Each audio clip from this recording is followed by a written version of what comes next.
नमस्कार दोस्तों, स्वागत है आपका आज के मुख्य समाचार में, जिसमें सबसे पहली बड़ी खबर बिहार के विधानसभा चुनाव से, जहां पर 23 तारीख से प्रचार करेंगे राहुल गांधी और 8 से 10 रैली के साथ 70 सीटों पर उतरेंगे कांग्रेस के प्रत्याशी। इसी के साथ दूसरी बड़ी खबर में आपको बताएंगे कि उत्तर प्रदेश में योगी आदित्यनाथ के इस्तीफे की मांग, कहा जातियों की नहीं जनता की सरकार चाहिए, और संजय सिंह ने यह कहकर भारतीय जनता पार्टी को घेर लिया है। और तीसरी बड़ी खबर में जिक्र होगा कि बिहार में आरजेडी की सरकार बनी तो मुखिया और सरपंच का मानदेय बढ़ाया जाएगा। ये बड़ा बयान आरजेडी के बड़े नेता मनोज झा ने दे दिया है। तो दोस्तों, हर एक खबर की गहराई में आपको ले जाएंगे, लेकिन उससे पहले अगर आपको भी लगता है कि बिहार के विधानसभा चुनाव में कांग्रेस आरजेडी गठबंधन की सरकार बनेगी, तो आप अभी इस वीडियो को लाइक कीजिए और इस लाल बटन को दबा के इस चैनल को फ्री में सब्सक्राइब करके घंटी बजाकर कमेंट में हमें बताइए कि बिहार के चुनाव में किसको कितनी सीटें मिलेगी। दोस्तों, रुक करते तमाम बड़ी खबरों की तरफ। बिहार विधानसभा इलेक्शन 2020 23 तारीख से प्रचार करेंगे राहुल गांधी। 8 से 10 रैली, 70 सीट पर कांग्रेस के प्रत्याशी। जी हां दोस्तों, बिहार विधानसभा चुनाव में राजनीतिक पारा तेजी से चढ़ रहा है। कांग्रेस अपने गठबंधन के साथियों के साथ जोर शोर से प्रचार में जुट गई है, क्योंकि उसे भरोसा है कि बिहार की जनता इस बार बदलाव करके ही दम लेगी। कांग्रेस के पूर्व अध्यक्ष राहुल गांधी 23 अक्टूबर से चुनाव प्रचार अभियान में जुटेंगे। फिलहाल राहुल 8 से 10 चुनाव रैलियों को संबोधित करेंगे और उनके निशाने पर मोदी, नीतीश और बिहार सरकार होगी। 28 अक्टूबर को प्रथम चरण का मतदान होना है, जहां कांग्रेस ने अपने 21 उम्मीदवारों को चुनाव मैदान में उतारा है। पार्टी के वरिष्ठ नेता डॉक्टर शकील अहमद के अनुसार पहले चरण में ही कांग्रेस अपने बढ़त बना लेगी। उनको उम्मीद है कि 21 में से कम 15 उम्मीदवार चुनाव जीतकर विधानसभा पहुंचेंगे। दूसरे चरण का मतदान 3 नवंबर को होना है, जिसमें पार्टी के 24 उम्मीदवार मैदान में हैं। पार्टी का अनुमान है कि 24 उम्मीदवारों में से 16 उम्मीदवार जीत हासिल करेंगे। अंतिम चरण का मतदान 7 नवंबर को होना है। कांग्रेस ने अंतिम चरण में 25 उम्मीदवार मैदान में उतारे हैं तथा पार्टी को उम्मीद है कि कम से कम 16 उम्मीदवार तीसरे चरण में भी जीत हासिल करेंगे। कांग्रेस की इस उम्मीद के पीछे नीतीश कुमार सरकार की विफलताएं और अमित शाह की गलत चुनावी रणनीति होगी। कांग्रेस के एक वरिष्ठ नेता ने टिप्पणी की कि रामविलास पासवान की मृत्यु के बाद भाजपा ने जिस तरह लोजपा के साथ छिपा हुआ गठबंधन किया है, उससे बिहार के मतदाताओं में भारी असमंजस पैदा हो गया है। दूसरी ओर नीतीश कुमार भाजपा की रणनीति को लेकर अंदर ही अंदर आशंकित हैं। उनकी आशंका का बड़ा कारण चुनाव के बाद भाजपा और लोजपा के हाथ मिलाने को लेकर है। कांग्रेस और महागठबंधन इसका पूरा लाभ प्रचार अभियान में उठा रहा है तथा लोगों को समझाने में जुटा है कि भाजपा दोहरी राजनीति कर रही है, जिसका व्यापक असर हो रहा है। माना जा रहा है कि कांग्रेस, वामदल और राजद के धुआंधार प्रचार से भाजपा और नीतीश घबराए हुए हैं, जिसकी पुष्टि भाजपा के एक राज्यसभा सदस्य ने बातचीत के दौरान की। उन्होंने स्वीकार किया कि लोजपा के साथ भाजपा ने जो खेल खेलने की कोशिश की है, उससे चुनाव परिणामों में भाजपा और नीतीश को भारी नुकसान उठाना पड़ सकता है। रुख करते हैं अगली खबर की तरफ। इस्तीफा दे योगी आदित्यनाथ, जातियों की नहीं जनता की सरकार चाहिए, संजय सिंह। जी हां दोस्तों, आज आम आदमी पार्टी के उत्तर प्रदेश प्रभारी एवं राज्यसभा सांसद संजय सिंह जनपद रामपुर में बरेली गेट स्थित आम आदमी पार्टी के जिला कार्यालय पहुंचे, जहां उन्होंने मुरादाबाद कांग्रेस के पूर्व जिलाध्यक्ष डॉक्टर एपी सिंह, रामपुर लोकसभा से प्रत्याशी रही समीना बी, पूर्व जिला पंचायत सदस्य, पूर्व सभासद, पूर्व प्रधान, बीटीसी मेंबर सहित 497 लोगों आम आदमी पार्टी की सदस्यता ग्रहण कराई। इस मौके पर संजय सिंह ने कहा कि उत्तर प्रदेश में जात बरादरी और धर्म के पर राजनीति करने वालों को सबक सिखाने के लिए आम आदमी पार्टी ने अब उत्तर प्रदेश में दस्तक दे दी है। उन्होंने कहा कि यदि हम सत्ता में आए तो दिल्ली मॉडल उत्तर प्रदेश में लागू होगा। उत्तर प्रदेश के लोगों को भी 200 यूनिट फ्री बिजली, बेहतरीन शिक्षा और स्वास्थ्य से लेकर हर वह सुविधा दी जाएगी जो दिल्ली के लोगों को दी जाती है। आज महंगे बिजली के बिल, महंगी शिक्षा और महंगे इलाज ने लोगों की कमर तोड़ दी है। अनसंवैधानिक तरीके से भाजपा सरकार ने किसान विरोधी कृषि बिल जबरन पास करके देश के किसानों की कमर तोड़ने का काम किया है।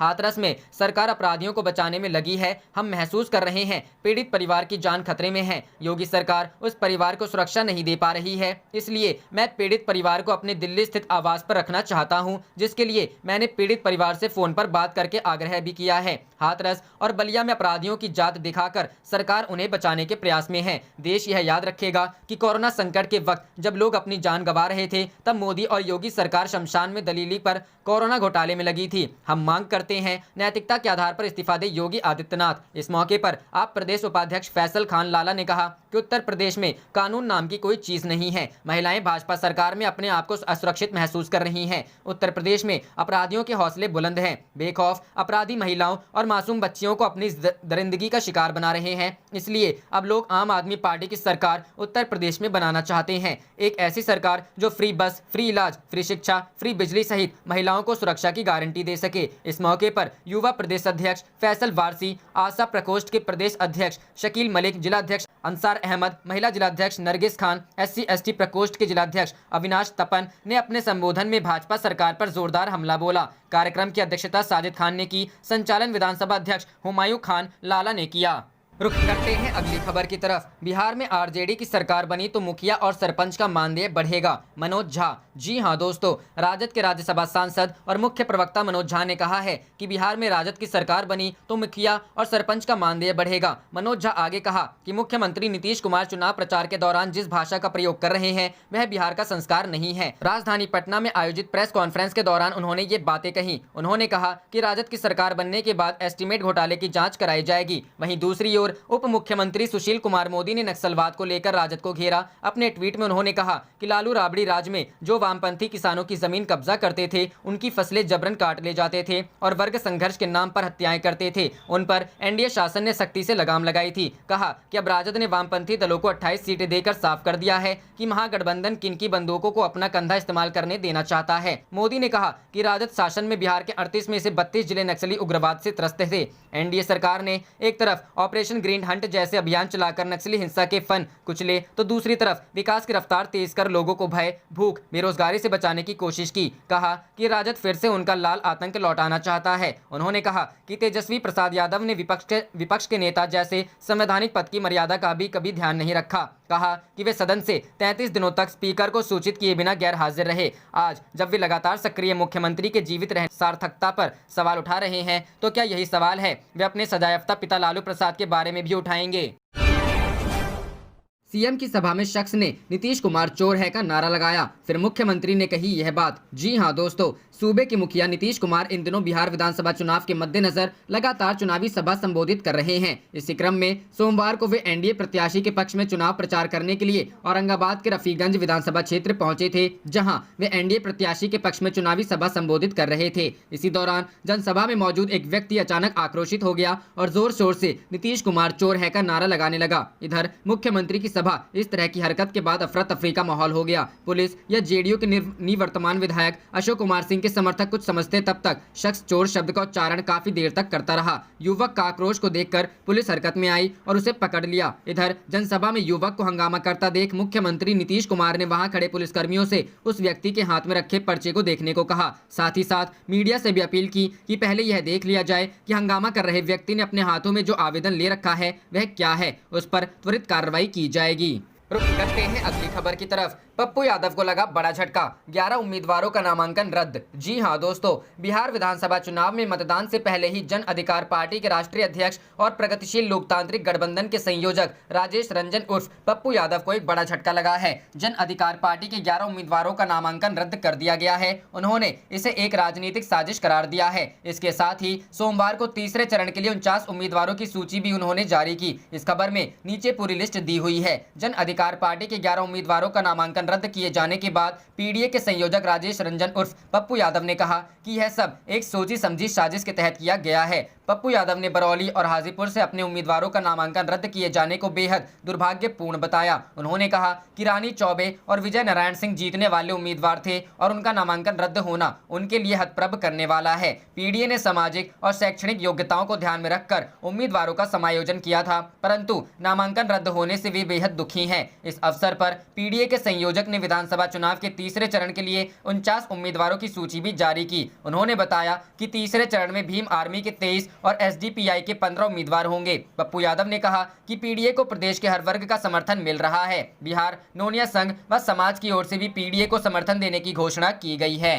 रुक करते हैं अगली खबर की तरफ। आरजेडी एमपी मनोज झा ने दी सीएम को चुनौती, कहा लॉ एंड ऑर्डर पर पलायन पर खुली बहस कर लें। जी हां दोस्तों, बिहार विधानसभा चुनाव से पहले आरजेडी के राज्यसभा सांसद मनोज झा ने मुख्यमंत्री नीतीश कुमार को चुनौती दी है। उन्होंने कहा कि वे नीतीश कुमार को लॉ एंड ऑर्डर और पलायन पर खुली बहस की चुनौती दी है। मनोज झा ने कहा कि सृजन घोटाला, शौचालय घोटाला जैसे कई घोटाले यहाँ हुए हैं। उन्होंने कहा कि नीतीश कुमार को जवाब नहीं सूझ रहा है, इसलिए उनकी भाषा भी बदल गई है। नेता प्रतिपक्ष को तुम तू करके बात कर रहे हैं। राज्यसभा सांसद मनोज झा ने कहा कि नीतीश कुमार का परिवार 5 मंत्री और 5 नौकरशाह ही है, जनता से उन्हें कोई मतलब नहीं। जल जीवन हरियाली में बड़ा भ्रष्टाचार हुआ है। उन्होंने कहा कि बीजेपी जेडीयू यह चाह रही है कि चुनावी कैंपेन बिहार के मुद्दे पर ना हो, आम लोगों के हितों के मुद्दे पर ये बात नहीं कर रहे। नीतीश कुमार नेगेटिव राजनीति कर रहे हैं। 10 लाख नौकरी के बाद आरजेडी की बड़ी घोषणा। राज्यसभा सांसद मनोज झा ने कहा कि मानदेय पर काम करने वालों के वेतन में 60 से 70% की बढ़ोतरी होगी। हर जिले में सिमुतल्ला स्तर के 2 विद्यालय खोले जाएंगे। विशेष दर्जों के लेकर तेजस्वी यादव मुख्यमंत्री बनने के बाद आमरण अनशन भी करेंगे। जल्द ही हम अपनी पार्टी का घोषणा पत्र जारी करेंगे, जिसमें तमाम चीजों का उल्लेख होगा। आप देख रहे थे आपका अपना चैनल जय हिंद जय भारत।